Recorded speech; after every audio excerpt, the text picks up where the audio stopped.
Na verdade, quando eu soube que o irmão Cláudio tem um projeto de abrir uma TV, eu vi que são passos grandes que têm se dado a cada obreiro fazer seu serviço voluntário. E é que nós somos chamados, na verdade, para não dependermos de instituições, mas voluntariamente pensarmos de que maneira a gente vai trabalhar para avançarmos a obra do Senhor. E este projeto do irmão Carlos é um projeto do irmão Cláudio, né? Melhor, desculpa. É um projeto que acredito que vai abençoar muita gente, embora está começando assim, de uma maneira pequena. Se persistirem, Deus poderá abençoar bastante.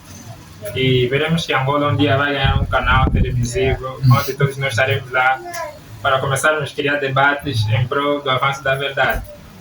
Então, a minha parte, a minha sessão, o tema é a história da nossa mensagem de saúde. Esse é um ponto que eu muito gosto de estudar, a questão da história, saber a nossa origem. A palavra de Deus, gostaria de convidá-los a lermos Jeremias capítulo 16, Jeremias capítulo 6, verso 16.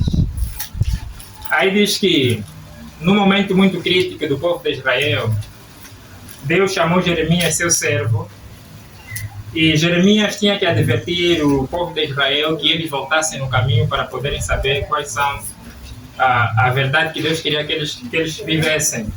E em Jeremias capítulo 6, verso 16, diz assim que ponde-vos nos caminhos e perguntai às veredas antigas qual é o caminho e nela andai. Meus amados, um povo sem uma história é um povo que está perdido no tempo e no espaço. E Deus trabalha com a história para poder progredir o seu propósito, o conhecimento da verdade que Ele quer dar ao seu povo. E quando nós lemos Romanos, capítulo 15, verso 4, Paulo, ao falar um pouquinho, ao trazer à memória os seus irmãos lá em Roma, sobre o que aconteceu ao povo de Israel no deserto, no versículo 4, Paulo diz assim que todas as coisas que aconteceram com o povo de Israel, elas foram escritas para o nosso ensino. É o mesmo também que nós encontramos em 1 Coríntios, capítulo 10, versos 11. Diz que tudo quanto aconteceu no povo de Israel, ela serviu como figuras para o nosso ensino hoje. Está em 1 Coríntios, capítulo 10, versos 11. Então veja que, através da história, Deus pretende guiar um povo. Nenhum povo subsiste se desconhecer da tua história. Nenhum povo subsiste se desconhece dos seus marcos. Recentemente eu li a história de uma igreja batista nos Estados Unidos da América. Essa igreja, nos primórdios, ela primava em princípios fundamentais que os caracterizava como igreja protestante. E esta igreja ela era um espetáculo nos Estados Unidos da América. Mas, ao decorrer do tempo, foi entrando novos conversos e, automaticamente, a igreja começou a sofrer uma pressão e o mundo começou a entrar dentro da igreja e os princípios que prevaleciam nessa igreja, que o tornava como figura e diferença das demais igrejas evangélicas, foram caindo por terra e, automaticamente, essa igreja endividou-se, entrou num colapso financeiro e a igreja deixou de existir. Então, cada um de nós aqui também, nós sofremos o risco, se a gente não conhecer propriamente qual é o marco, qual é a nossa história, qual é a nossa identidade, nós podemos acatar determinados conceitos que o mundo nos apregoa. E não somente o mundo, como também no seio da própria igreja adventista, como também no seio do próprio ministério leigo. Se nós não conhecermos aquilo que nos conduziu desde o passado até no tempo em que nós estamos. É por esta razão que Ellen White, certa vez, ela escreveu que não temos nada a temer se a gente não nos esquecer da maneira como Deus nos conduziu desde o passado até no tempo presente. E por isso é que o assunto desta tarde é a história da nossa mensagem de saúde. Como é que Deus conduziu a sua igreja para que nós tenhamos a mensagem da reforma em prol da saúde hoje? Quais eram as condições que se vivia naquela altura para que Deus desse esta mensagem à sua igreja, ao seu povo, através de Ellen White, e foi usando outros obreiros, e essa igreja então tornou-se um espetáculo a nível do mundo, e Deus foi tocando o coração de jovens e nesse tempo se tornando obreiros médico-missionários. Na verdade, é impactante quando nós ouvimos testemunho, né? Por exemplo, o testemunho do irmão Cristóvão, aquilo impacta quando nós percebemos de jovens que doam a sua vida para poder salvar a humanidade. É isso que Cristo quer que nós sejamos, o verdadeiro médico missionário Cristo, um dos maiores que já existiu, e ele mais diz no Cessa do Bom Viver que não existirá um maior médico missionário como Cristo, mas que se a gente seguir o seu caminho, nós faremos as obras que ele fez ou ainda maior. Está em São João capítulo 14, quando Cristo estava a se despedir com os seus discípulos, diz que aqueles que creem em mim farão obras que eu fiz e farão maior ainda mais, porque ele derramará o seu poder, o seu espírito. E nós vemos na história dos apóstolos que os apóstolos faziam coisas que Jesus até não fazia.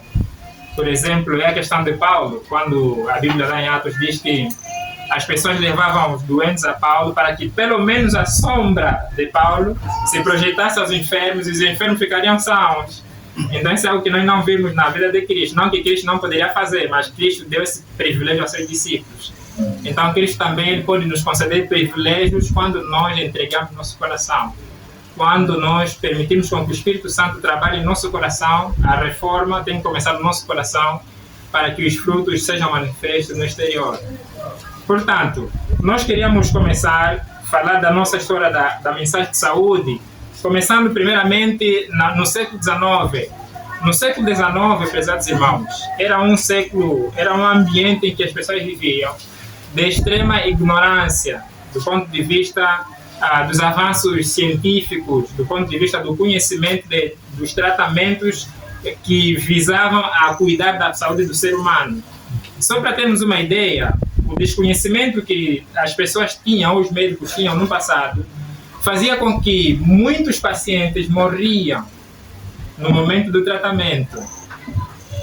Fazia-se tratamentos extremamente brutais, uso de medicamentos extremamente violentos para a própria a saúde do enfermo, que até George Washington foi submetido a um desses tratamentos, que acabou perdendo a sua vida nessa ocasião. Então Deus estava a tentar despertar a mente de muitas pessoas para poderem perceber que deve haver um avanço na mensagem de saúde.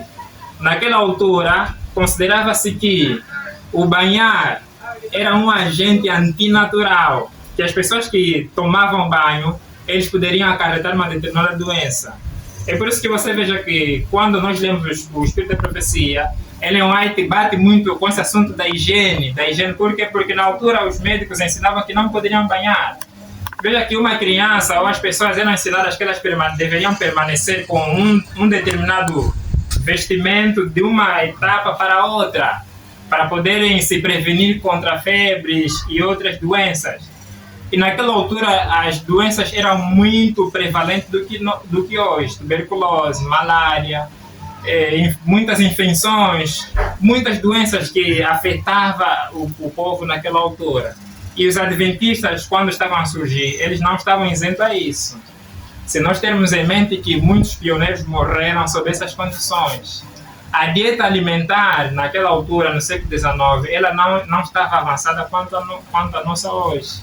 As pessoas comiam muito mal, comiam muita carne de porco, comiam muito gindungo, vinagre na alimentação, usavam muito café, chás. O chá que se diz ali é o chá de origem da chinesa, que contém cafeína, estimula o sistema nervoso central.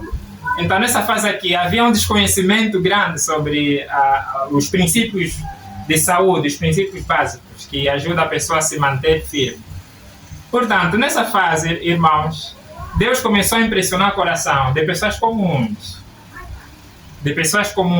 Pessoas comuns começaram a preocupar-se, a entender a importância da mensagem de saúde. Por que as pessoas adoecem? Quais são os métodos que a gente vai utilizar para restaurar as enfermidades? Porque eles raciocinavam, por que os pacientes, no momento em que nós fizemos o tratamento, eles são levados a um estado clínico diferente do que quando estavam de saúde. Não sei se já ouviram falar do tratamento, método da sangria, né, que era de remover sangue no corpo da pessoa, consideravam que quanto mais quantidade de sangue eles tiravam, mais vida estavam dando no paciente. Só que muitos desses aqui morriam. E os medicamentos que eles mais usavam era, por exemplo, eles tinham lá capuanha, mercúrio, arsênio. Tinham vários tipos de drogas que se usavam, que eram drogas mesmo extremamente pesadas. Se vocês procurarem na internet, nas enciclopédias britânicas, esse nome, vai encontrar seus efeitos. E no livro Mensagens Escolhidas, volume 2, Ellen White fala sobre esses medicamentos. Ela diz que Deus lhe concedeu uma visão, e nessa visão viu uma árvore. Nesta árvore tinha lá o ópio, enfim, que criava um efeito deletério para o sistema fisiológico de um ser humano. Então foi sob essas condições de extrema ignorância, a extrema pobreza do ponto de vista do avanço científico no tratamento dos enfermos, que Deus começou a despertar a mente das pessoas para poderem estudar. E dentre esses que mais estudavam, eu quero começar a destacar, existia, por exemplo, vários movimentos. Nós tínhamos o Dr. Troll, que depois fundou um sanatório onde as pessoas iam se curar. Nós tínhamos pastores das igrejas presbiterianas que desenvolviam a dieta vegetariana saudável. Houve o desenvolvimento e a investigação da importância da hidroterapia nessa fase. Houve um doutor que certa vez um doutor jamaicano, que estava enfermo enquanto viajava de um lugar para outro, foi acometido com uma febre terrível, que ele pediu que tinham que tirar água no oceano, água gelada. Sabem como é que é a água do oceano? É gelada. Um balde de água, e jogaram sobre seu corpo. A história diz que dentro de poucas horas a febre começou a baixar. Então ele procurou saber, eu tomei banho com uma água gelada e a minha febre começou a baixar, então há uma importância na água. E aí foi-se fazendo estudos sobre a hidroterapia, e esses princípios foram prevalecendo. Até chegar aos dias de Ellen White, isso ocorreu por aí vários anos, até 1848, quando Deus começou a conceder as primeiras visões, as primeiras manifestações da mensagem de saúde na irmã White.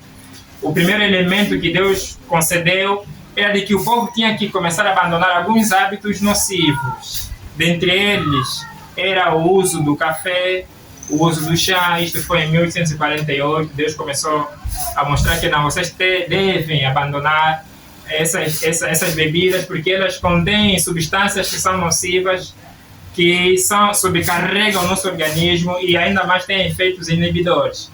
Efeitos inibidores são substâncias que inibem a absorção de outros nutrientes. E o café tem isso, juntamente com chá preto, chá verde, porque eles, através da cafeína e da teína, são então estimulantes que inibem a absorção de outros nutrientes. Então Deus foi mostrando este conhecimento.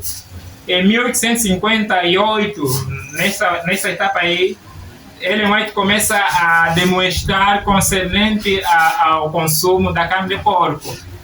Ela começou a incentivar que o povo de Deus abandonasse o consumo da carne de porco, porque a carne de porco ela traz muitas consequências no ser humano. No Ciência do Bom Viver, ela diz que o porco é um varredor de rua, de lixo. Então não se pode consumir a carne de um animal cujo alimento são estercos, são dejetos. Foi daí que ela começou a incentivar o povo. Mas só para relembrar, queridos irmãos, nessa fase ainda havia muita relutância mesmo por parte dos próprios adventistas. O mundo vai lutar, mas a gente não para, não reclame, apenas clame, sai da lama, Jesus te chama. Batalha vencida. Só vai vencer aquele